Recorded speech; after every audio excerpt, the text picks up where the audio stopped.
Section 3, 4 और BSc के बाद हम देखेंगे सेक्शन 5 और इंडियन एविडेंस एक्ट का सेक्शन 7।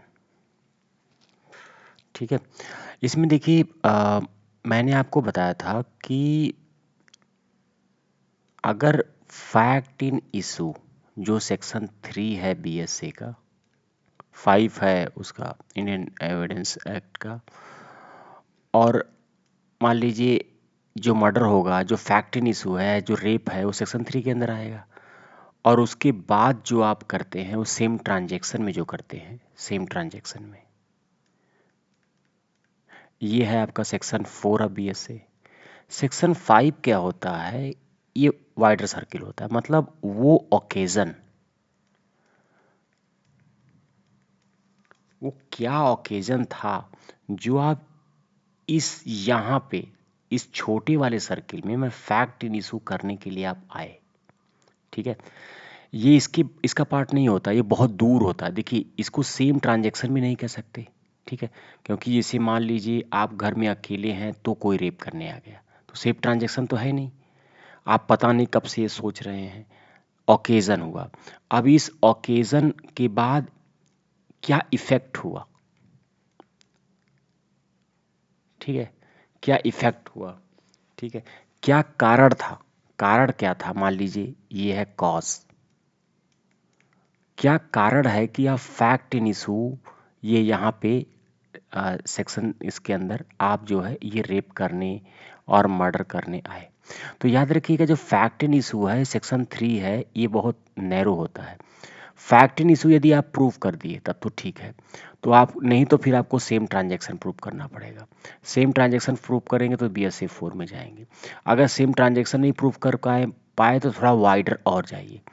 तो आपको क्या प्रूव करना पड़ेगा, या ओकेजन, किस ओकेजन पे आपने क्राइम किया, उसका क्या इफेक्ट हुआ, उसका कारण क्या था अपराध करने का। ठीक है, लेकिन याद रखिएगा फैक्ट इशू छोटे वाले सर्किल से जितना आप दूर जाएंगे उतना ज़्यादा आपको सरकमस्टेंशियल एविडेंस देने पड़ेंगे।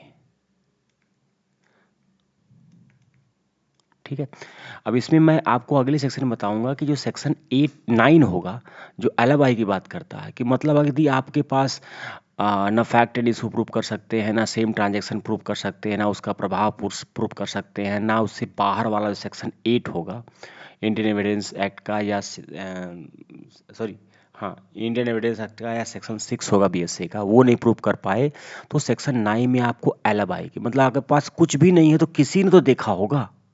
ठीक है, किसी ने तो किया होगा, आइडेंटिफिकेशन परेड करवाएगा। ठीक है, कि नहीं ठीक है, अगर आप अपराध करके जो भागा है आपके पास कोई एविडेंस नहीं है, एटलीस्ट जो है आइडेंटिफिकेशन परेड कराओ, हो सकता है कोई पहचान ले।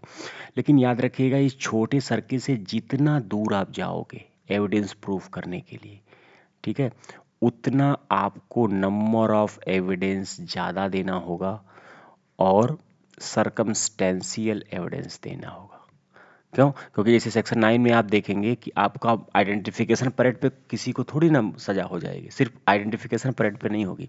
और जितना आप इनर सर्किल पे एविडेंस देंगे, जैसे फैक्ट एंड इशू प्रूव करने वाला कोई एविडेंस दे दिया आपने, या सेम ट्रांजेक्शन प्रूव करने वाला एविडेंस दे दिया आपने, तो आपका काम हो जाएगा। ठीक है, दूसरी बात यह है कि ये जो सेक्शन 5 है, ये है occasion cause and effect of fact and issue, मतलब फैक्ट एंड इशू के होने का क्या ओकेजन था, अवसर था, उसका क्या कारण था और क्या प्रभाव था। ठीक है, फिजिकल इफेक्ट होता है, ये based on induction and human experience होता है। ठीक है, और ये क्या होता है, कनेक्टेड टू पर्टिकुलर मोड। ठीक है, ये क्या है, एंड दे आर रेलिवेंट।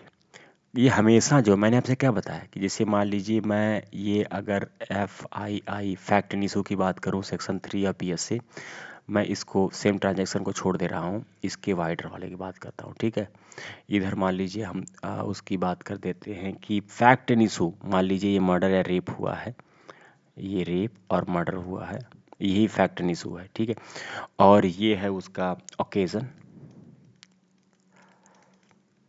और ये है इसका इफेक्ट,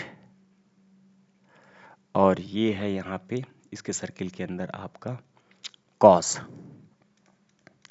तो ये प्रूफ दिखाता है कि कनेक्टेड टू पर्टिकुलर मोड, मतलब ये इससे कनेक्टेड होता है, लेकिन बहुत वाइडर है ना। देखिए, आप इसको सेम ट्रांजैक्शन भी नहीं कर सकते, लेकिन ये इससे कनेक्टेड होता है, ठीक है।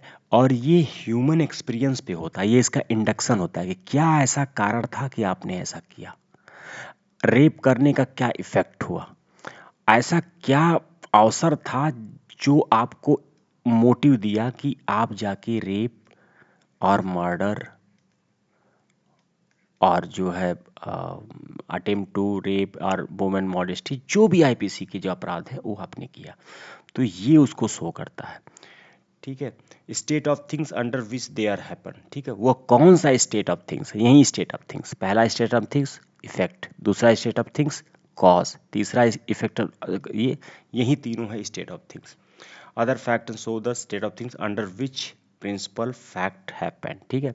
मतलब यही बोला कि ये तीन जो स्टेट ऑफ थिंग्स हैं, ऐसा क्या कारण था जो आप फैक्ट इन इशू, जो छोटे सर्किल के अंदर का बीएससी का सेक्शन 3 है, उसके अंदर जो है ये फैक्ट इन इशू, इस फैक्ट इन इशू को आप करने चले गए, ठीक है। ये उसको शो करता है। हम केस लॉ देखेंगे, बहुत सिंपल केस लॉ है, आर वर्सेस रिचर्डसन का, ठीक है। एक मिनट मैं आपको बता देता हूँ, R versus Richardson. Case law है आर वर्सेस रिचर्डसन,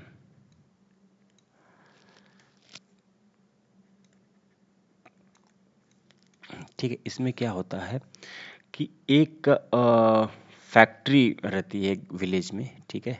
एक विलेज रहता है, मान लो ये विलेज है और दिस इज फैक्ट्री। फैक्ट्री में ए विलेज में एक जो है मेंटल लड़की रहती है, मतलब तो ये क्या होते हैं, गांव वाले जब यहाँ काम करने चले जाते हैं तो ये रिचर्डसन आता है, इसके साथ मल्टीपल टाइम रेप करता है, ठीक है। जब ये प्रेग्नेंट हो जाती है, तो उसको जो है उसको kill the girls due to the, हाँ, उसको मार देता है। और मारता है, लेकिन उसके जो पैरों के निशान होते हैं, उस गांव में बरसात हो रही थी, वो पड़ गए, उस पे पड़ जाते हैं और वो भाग जाता है। तो ये दिखाता है कि पुलिस को बुलाया, ट्रेस द शूज प्रिंट को पुलिस ट्रेस कर लेती है। गांव छोटा रहता है, पुलिस सबको बुलाती है उसके फनरल पे। तो ये भी वो अपना जूता पहन के जाता है। नजर से बात है कि उस ज़माने में बहुत से जूते नहीं होते थे, तो लोग वहीं जूते पहन के जाते हैं और वो पकड़ा जाता है। तो इसमें ये कह रहा है कि ये जो प्रिपरेशन है, ये कॉज है, ये इफेक्ट है। और दूसरा क्या था, cause, preparation, effect and occasion. Occasion ये यहाँ पे कैसे प्रूफ हो रहा, पहले तो प्रिपरेशन एक्स से मारा रहता है, कुल्हाड़ी से, कुल्हाड़ी उल्हाड़ी साफ करके मारा था। कॉज कारण क्या था, क्योंकि इसका वो रेप करता था और लड़की जो है प्रेग्नेंट हो गई थी, ये उसका कारण है उसको मारने का। इसका इफेक्ट क्या होता है, उसके जूते पे जो है वो निशान पड़ जाते हैं, ठीक है। और वो गांव में उसके जूते के निशान पड़ जाते हैं क्योंकि वो बरसात हो रही होती है। और ओकेजन क्या होता है, क्योंकि लड़की जो है अकेली रहती है गांव में।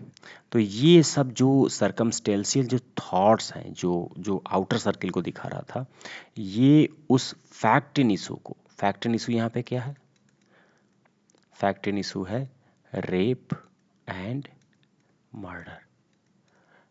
ये इसी फैक्ट इन इशू को करने के लिए इस तरह के preparation, cause, effect and occasion को शो करता है। वीडियो अच्छा लगा तो लाइक सब्सक्राइब करिए, ताकि आपके ऐसा लाइक सब्सक्राइब करने की वजह से जो है मोरल बूस्ट होता है मेरा, मुझे लगता है कि मैं सही वीडियो बना रहा हूँ आप लोगों के लिए। Thank you.